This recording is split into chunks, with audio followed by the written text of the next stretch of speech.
Guys what's up आप सभी कैसे हो। आई होप आप सभी बहुत अच्छे होंगे। हम भी बहुत अच्छे हैं। अभी मॉर्निंग के 5 बज रहे हैं और अभी मैं उठ चुकी हूँ। उठने के साथ ही मेरी आदत हो गई है कि मैं बाहर एक बार टहल ही लेती हूँ, बिकॉज़ रात को इतनी बारिश हुई थी ना कि मौसम एकदम ठंडा ठंडा सा हो रखा है और हल्की हल्की हवाएं भी चल रही है। तो अभी बहुत ही अच्छा मौसम क्या है और साथ इस तरह का मौसम ना मुझे बहुत ज़्यादा पसंद है।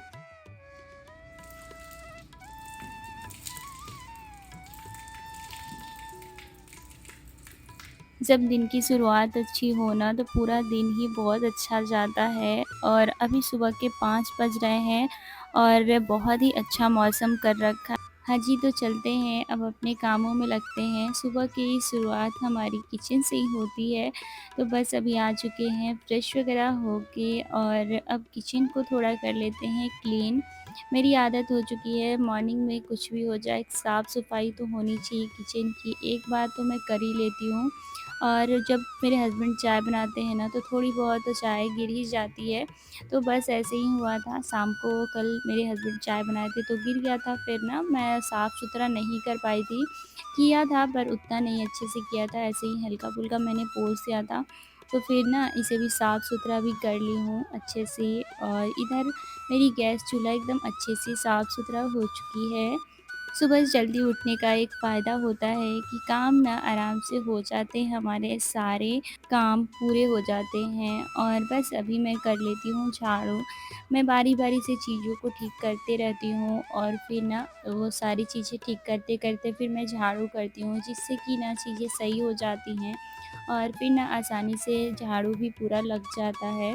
वैसे एक-एक चीज़ करते रहो ना तो फिर ना टाइम ज़्यादा निकल जाता है और फिर बहुत ज़्यादा टाइम लगता है। इस तरह से करने पे ना मैं आराम से सारे काम भी कर लेती हूँ और फिर ना साथ ही साथ झाड़ू हो जाता है। बिकॉज़ अभी हमने बेड वग़ैरह सब ठीक कर लिया है और जो भी चीज़ें होती हैं ना शाम के टाइम रात को ना हम पानी बॉटल वग़ैरह रखते हैं तो नीचे ही रख देते हैं फर्श पे, तो वो सारी चीज़ें ऐसे अच्छा नहीं लगता है। फिर सारी चीज़ें मैं जब झाड़ू करती हूँ ना तो एक-एक चीज़ें हटाने की कोशिश करती हूँ, हटा के और फिर ना चीज़ों जो भी जहाँ की होती है ना मैं वहीं रख देती हूँ। तो इस तरह से काम आसानी से होते रहता है और पूरा दिन फिर साफ़-सुथरा सा बना रहता है। इधर ही मैं झाड़ू करने के बाद चली गई थी डस्टबिन लेकर डालने के लिए और यहाँ पे अभी मैंने डस्टबिन भी धो दिया है। साफ़-सुथरा करके जब भी मैं डस्टबिन खाली करती हूँ तो साफ़-सुथरा कर लेती हूँ, एक बार हाथ मार लेती हूँ। तो बस यहाँ पे साफ़-सुथरा करके और मैं बाहर ही छोड़ के आ गई हूँ, जिससे कि पूरा पानी निकल जाएगा और इसके बाद ना फिर मैं अंदर लेके आऊँगी। 2-3 दिनों से मैं सोच रही थी कि किचन का टाइल है ना वो बहुत गंदा हो रखा है, जो कि धोने का यहाँ पे ऐसा सुविधा नहीं है, पानी वग़ैरह निकलता नहीं है। आप सभी को पता है कि हम आर्मी क्वार्टर में रहते हैं, तो हर चीज़ की सुविधा इसमें नहीं होती है। और यहाँ पे पानी निकलने का उतना सुविधा नहीं है, नहीं तो मैं अच्छे से धो के और फिर साफ़-सुथरा कर देती। तो कभी-कभी मैं क्या करती हूँ ना, इस तरह से स्क्रबर लेके उसको सर्फ़ वाले पानी से डिटर्जेंट के पानी से ना अच्छे से मैं पोंछ देती हूँ और इसे स्क्रब करके और उसके बाद मैं इसे टॉवल से पोंछने की कोशिश करती हूँ, जो कि ये गंदा हो रखा था टाइल। और गंदा हो जाता है ना फिर अच्छा नहीं लगता है देखने में और कुछ ना कुछ चीज़ों के हाथ वगैरह पड़ते रहते हैं ना तो गंदा हो ही जाता है। और जो कि ये बहुत पुराना क्वार्टर है तो फिर ना यहाँ पे कुछ ऐसे सीमेंटेड वगैरह ना पहले से चिपके हुए हैं, जो कि ऐसे काले-काले से हो गए हैं, जो छूटते अभी भी नहीं हैं।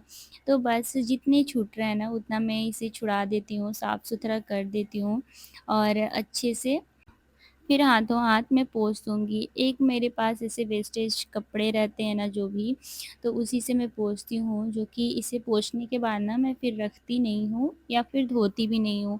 इसे मैं डायरेक्ट फेंक ही देती हूँ, जिससे कि सही लगता है मुझे। और इतने ज़्यादा गंदे होते हैं ना, फिर धोने का मन नहीं होता है। और जो एकदम से अच्छे कपड़े नहीं होते हैं ना, जो फट गए होते हैं, साफ-सुथरे होते हैं, सिर्फ़ फटे होते हैं ना, तो फिर मैं उसी से पोंछ देती हूँ। हमारी चीज़ें कितनी भी ख़राब हों मगर उस चीज़ों को ना सेफ साफ़-सुथरा रखने से घर भी ऐसे साफ़-सुथरा सा रहता है। चीज़ें तो ख़राब होती रहती हैं, बिकॉज़ हमें उसे साफ़-सुथरा रखना चाहिए, जिससे कि ना चीज़ें ख़राब भी हों और साफ़-सुथरा जब होती है ना तो देखने में अच्छा लगता है। अभी मैंने किचन के सारे टाइल जितने भी थे ना, तो मुझे गंदे से लग रहे थे, वो मैंने अच्छे से पोंछ दिए हैं और ये अभी ना साफ़-सुथरे से लगने लगे हैं। अभी मैं आ गई हूँ पोछा लेके और सभी लोग उठ चुके हैं, तो सारे रूम में मैं अच्छे से पोछा कर दूँगी। झाड़ू वगैरह करने के बाद जब पोछा करो ना, तो फिर पोछा करने में ज़्यादा टाइम नहीं लगता है। घर एकदम साफ-सुथरा सा बना रहता है और फिर देखने में भी बहुत अच्छा लगता है। बिकॉज़ मैंने कुछ प्लांट्स रखे थे, जो कि अभी मैं बाहर रख दी हूँ।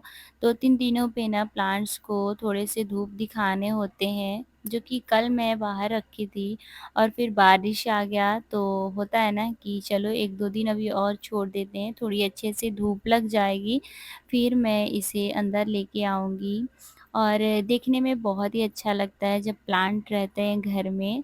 बिकॉज़ मुझे बहुत पसंद है प्लांट्स, तो मैं कोशिश करती हूँ कि जो भी इंडोर प्लांट्स हैं ना, वो अब मैं अपने घर में रखूँ। पर थोड़े बहुत धूप भी लगाने होते हैं, तो मैं कोशिश करती हूँ कि 1-2 दिन में बाहर रख दूँ और फिर ना उसे धूप लगा दूँ 1-2 दिन के लिए, थोड़ी देर के लिए, जैसा मौसम होता है ना उसके अकॉर्डिंग। तो अभी बारिश हो रही है, तो फिर मैं इसलिए बाहर ही रखी हूँ, क्योंकि घर में सीलन भी होती है, जो कि पुराना मकान है, ये क्वार्टर है, जो कि इसमें ना सीलन बहुत ज़्यादा होती है, तो ठंडी-ठंडी ऐसे ना फिर हो सकता है कि पौधे खराब हो जाएँ, तो मैंने इसीलिए बाहर रख दिए हैं। 1-2 दिन में फिर मैं लेके आऊँगी। जब प्लांट्स होते हैं ना, तो घर में एक अलग-सी रौनक लगने लगती है और बहुत ही अच्छा महसूस होता है, एनर्जी सी मिलती है मुझे। तो बस यहाँ पे मैंने सारे काम करने के बाद मैंने आज ब्रेकफ़ास्ट में हलवा बनाया था, तो जो कि वो भी हमारा हो चुका है और यहाँ पे अभी हस्बैंड आम को कटिंग कर रहे हैं, जो कि मुझे डर लगता है। इस तरह से कटिंग मैंने कभी किया नहीं है, तो फिर ना ये हस्बैंड कर देते हैं, जिससे कि ना अचार लगाने के लिए सही हो जाएगा। तो बस यहाँ पे ढेरों सारे आम थे, जो कि इतने हैं कुछ आम, तो उस सारे को कटिंग करके और फिर ना मैं लेके आ गई हूँ धोने के लिए और इसे मैं आज लगाने वाली हूँ अचार। तो अचार लगाने से पहले कुछ प्रोसेस होते हैं, वो सब कुछ करने होते हैं। तो इतने सारे आम हैं, कुछ 10 केजी 11 केजी के करीब में हैं, तो फिर ना मैं अच्छे से इसे धो लूँगी और फिर उसके बाद इसे करीबन 2-3 बार मैं आराम से अच्छे से धो लेती हूँ। साफ़-सुथरा करने के बाद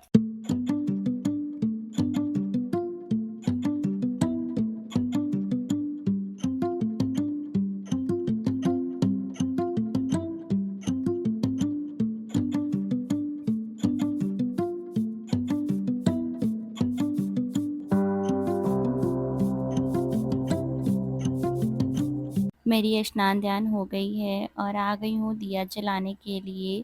मेरी एक आदत है, जब मैं मॉर्निंग में सारे काम हो जाते हैं तो बिना दिया जलाए मुझे अच्छा ही नहीं लगता। मैं कोशिश करती हूँ कि एक दिया ज़रूर जला दूँ और उसके बाद ना फिर कुछ भी करते रहो, टेंशन नहीं होती है। मन को जब शांति मिलती है ना, तब दिया जलाने से ही मुझे मिलती है। एक बार भगवान के दर्शन कर लो, दिया जला दो, फिर ना मन बहुत ज़्यादा शांत रहता है और फिर कोई भी काम करने में पता नहीं क्यों मन सा लगता है। तो बस यहाँ पे अभी मैं हल्दी और नमक डाल देती हूँ। इसे डालने के लिए अपने अकॉर्डिंग जितना मतलब आम है ना, उसके अकॉर्डिंग मैंने इसमें डाला है। और सबसे पहले हम लोग हल्दी, नमक ही हमारे तरफ मैंने देखा है कि डाला जाता है और उसके बाद ना जैसे हमारे घर पे बनता है, मैं वैसे ही ट्राई कर रही हूँ। और इसको मैं अभी धूप लगाने वाली हूँ थोड़ी देर के लिए, शाम तक मैं धूप लगा दूँगी और बारिश होने की वजह से मौसम ठंडा हो रखा था, बट अभी धूप अच्छी आ गई है।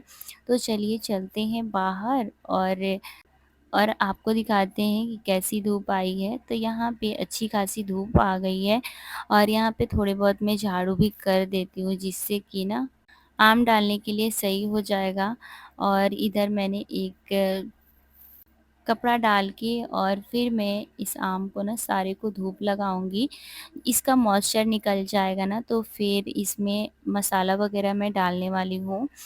मॉइस्चर रहता है तो फिर आम ख़राब होने का अचार डर होता है, तो इसीलिए हमारे तरफ तो इसी तरह से करी जाती है बिहार में और मैंने ऐसे ही देखा है तो मैं ऐसे ही करती हूँ। हर तरह लोग अलग-अलग जगह के होते हैं, अलग-अलग तरीके से बनाते हैं। हम तो ऐसे ही बनाते हैं और ऐसे बहुत अच्छा टेस्ट भी आता है।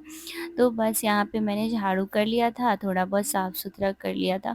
उसके बाद मैंने एक कपड़ा डाल के और सारे आम को मैंने बिछा दिया है और शाम तक मैं इसे छोड़ने वाली हूँ, जब तक कि अच्छा खासा धूप ना लग जाए और इसका मॉइस्चर निकल ना जाए। तो कुछ इस तरह से दिख रहा है और बहुत ही अच्छा लग रहा है देखने से।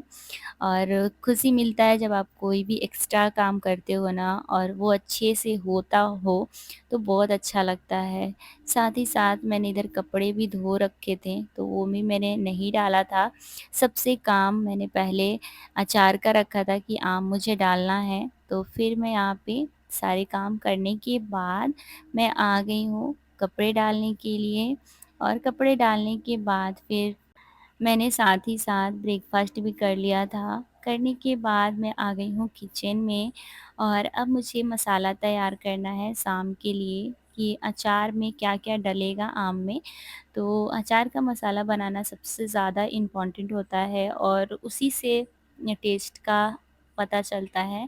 जिस तरह का मसाला होता है ना वैसा टेस्ट आएगा। तो जैसे हमारे घर पे बनता है मैं उसी तरह से ट्राई करने वाली हूँ। वैसे मैं अपने आम के अचार में क्या-क्या डालने वाली हूँ, आप लोगों के साथ मैं शेयर करूँगी और एक-एक चीज़ें मैं आप लोगों को दिखाने की कोशिश करूँगी कि क्या-क्या मैं डाल रही हूँ। जो कि मैं ब्लैक वाला सरसों जो इस कलर का होता है ना पीला वाला नहीं है, ये कुछ इस तरह का दिखता है, वो सरसों हम लोग यूज़ करते हैं और अच्छा टेस्ट आता है। जो कि यहाँ पे कुछ धनिया है, मेथी है, सौंफ है, ये सारे को मुझे भूनना है। तो यहाँ पे मैंने एक पैन ले लिया है, उसमें सबसे पहले मैं स्टार्टिंग सरसों से कर रही हूँ और हल्का मुझे इसे ड्राई करना है जिससे कि ना एक पाउडर फॉर्म में करने में ना आसानी हो। ज़्यादा इसे भूनना नहीं है, हल्का भूनना है, गरम करना है और फिर ना थोड़े-थोड़े से हल्के-हल्के से मैंने गरम करके और फिर एक साइड में रखते जा रही हूँ। और यहाँ पे कुछ धनिया मैंने ले लिया है, अपने अकॉर्डिंग लिया है मैंने जितना मुझे लग रहा है, वैसा कुछ नहीं कि मैंने कोई वेट करके लिया है कि इतना-इतना, मैंने जितना मुझे लगा है ना कि इतने आम में इतना हो जाएगा, तो फिर मैं उसी के अकॉर्डिंग लेके और फिर मैंने सारी चीज़ों को भून रही हूँ। यहाँ पे कुछ मेथी है और ये है सौंफ। मेथी और सौंफ मैं हल्का भून लूँगी इसे भी, जिससे कि ना इसका टेस्ट अच्छा आ जाता है। खुशबू आने लगता है जब आप कोई भी चीज़ को भून लेते हो ना, तो खुशबू बहुत ही अच्छा आता है। तो बस ये सारी चीज़ें मुझे भूननी है और सारी चीज़ें पाउडर मेरे पास है, तो फिर ना वो सब चीज़ों को मुझे भूनने की ज़रूरत नहीं है। तो बस यहाँ पे मैंने जो-जो था मैंने भून लिया है और इसे मैं थोड़ी देर के लिए ठंडा होने के लिए छोड़ने वाली हूँ। जैसे ही ठंडा होगा ना फिर मैं सारी चीज़ों को पाउडर बना के और एक कंटेनर में भरने वाली हूँ या फिर ऐसे ही छोड़ूँगी, देखती हूँ कैसे करती हूँ। शाम तक तो मुझे इसे आम में डालना ही है, तो फिर मैं देखती हूँ और कुछ इसे इस तरह का पाउडर होना चाहिए। ये कुछ सरसों का पाउडर है और बहुत ही अच्छा लग रहा है देखने से और जब पाउडर बन रहा था ना बहुत ही अच्छा खुशबू आ रहा था। जब मैं अभी वॉइस कर रही हूँ ना तो आप लोगों के साथ शेयर कर रही हूँ। बिकॉज़ सारी चीज़ें मैं बारी-बारी से करके और पाउडर फ़ॉर्म में कर लूँगी और इसे बिना ठंडा किए नहीं डालना है, इसे ठंडा ज़रूर करना है। गरम में डालने से ना मिक्सर भी ख़राब होने का डर होता है, तो ठंडा तो करना होगा। उसके बाद इसे पाउडर फ़ॉर्म में करना होगा। सो गाइज़ आप लोग को ये वीडियो कैसा लगा आप लोग ज़रूर बताना। अच्छा लगा तो लाइक, शेयर, सब्सक्राइब ज़रूर कर लेना। जो लोग नए विज़िट कर रहे हैं मेरे चैनल पे सब्सक्राइब करते हुए जाइएगा और नेक्स्ट वीडियो में आएगा कि मैं अचार कैसे लगा रही हूँ और क्या-क्या और मसाले बहुत सारे होते हैं वो सारे डाल रही हूँ। तो आप लोग देखना चाहते हो तो सब्सक्राइब करते हुए जाना। Bye bye, take care.